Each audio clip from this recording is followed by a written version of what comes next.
tartankan oo ahaa mid qaab online ah loogu codeynayay ayaa ujeedkiisu ahaa mid lagu ogaanayo halka uu gaarsiisan yahay howsha ay qabtaan shirkadaha iyo shakhsiyaadka tartankan qaybta ka ahaa.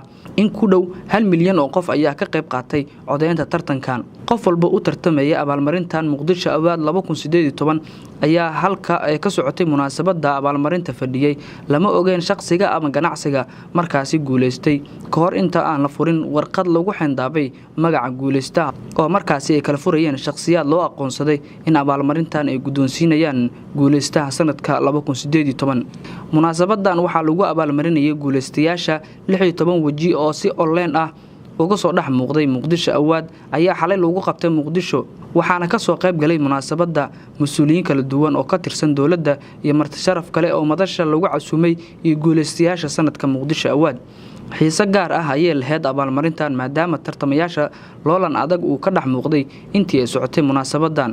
Cabdullaahi Axmed oo 9 sano jir ah wuxuu ka mid ahaa shakhsiyaadkii ugu muhiimsanaa ee xalay la guddoonsiiyay abaalmarinta Muqdisho Award 2018. Cabdullaahi ayaa ganacsi yar waxa uu ku leeyahay xeebta Liido isagoo waqti dambe ku gaara waxaana loo aqoonsaday ganacsadii ugu da'da yaraa uguna adkeysiga badnaa ee sanadkan.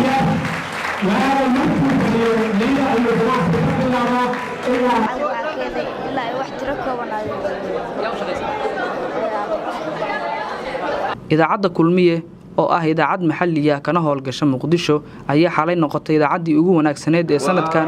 Burhaan Diini Faarax sidoo uu arkaa abaalmarintan la guddoonsiiyay inkastoo ay tartan adag ay kala kulmeen idaacado kale oo dalka ka dhisan. أنا فرحت وين بينات عدنا بعد راديو كلمية إن أبالمرنا عنا كلام هلنا إن كستو استمر كنا جوه رئيس هاين أنا هلنا دنا waxay nooga dhigan tahay dadka codeeyay ee dhageysta sababtoo ah guusha caawan gaarnay aad aan runtii rabaa inaan uga mahadnaqo runtii oo halkan dhaho mahadsantiin sidaad noogu codeyseen radio kulmiyana sababtoo waxa uu ka mid yahay warbaahinta madaxa bannaan ee dalka jira xilligu ku soo beegmay iyo xilligu furmay iyo xilliga la aasaasay waxay ahayd xilli aad u adag oo ay adag tahay magaalada Muqdisho in warbaahin madax bannaan ay ka shaqeyso gaar ahaan idaacadaha. marka anu waxaan isleeyahay xilliga adka aan waxay hawsha aan bilownay iyo sida markasta aan ugu dhiiranayno inaan noqono idaacad madax bannaan oo markasta ka shaqeynaysa inaysan dhinacna la jirin siyaasadda madax bannaan ayaan isleeyahay ay sabab u tahay guushaan caawa gaarnay. runtii waxaan rabaa inaan fursada uga faa'iideysto dadkii tirada badnaa ee sababtoo ah guusha caawa gaarnay inaan dhaho malaayiin jeer ayaad mahadsantiin. Maxamed Soomaali oo ka mid ah garsoorayaasha Soomaaliyeed iyo FIFA ayaa isna waxaa loo aqoonsaday garsooray ugu wanaagsanaa ee sanadka inkastoo loolan adag uu la galay garsoorayaal kale oo u diiwaan galsan FIFA. sidaas oo kale waxaa isna abaalmarin muhiim ah helay Xasan Santos oo ka tirsan kooxda Muqdisho City X Banaadir Sports Club ayaa ku guuleystay ciyaaryahankii ugu wanaagsanaa sanadkan waxaana kula tartamay ciyaaryahano kale oo caan ka ah Soomaaliya. magacaygu waa Maxamed Nuur Muxudiin Soomaali waxaan ahay garsooro international oo FIFA referee runtii aad aan ugu faraxsanahay inaan caawa ku guuleysto abaalmarinta garsooraha ugu fiican oo ay bixinayso Muqdisho Awards. waxaan leeyahay runtii shaqo adag oo loo baahnaa ayay qabteen Muqdisho.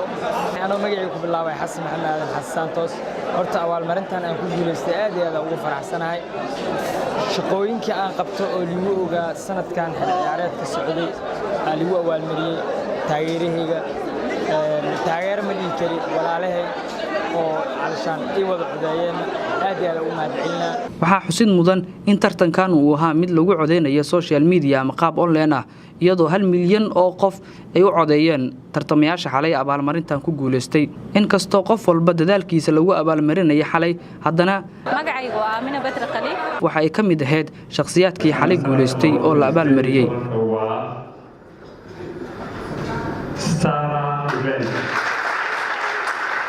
waxaa ahay asaasaha Sara Event Management ma filanaynin ina guushan si dhaqsi leh ku gaari karo laakiin waxa aad ugu faraxsanahay guusha maanta gaaray waan rajaynaa mid ka sii badan ina gaaro.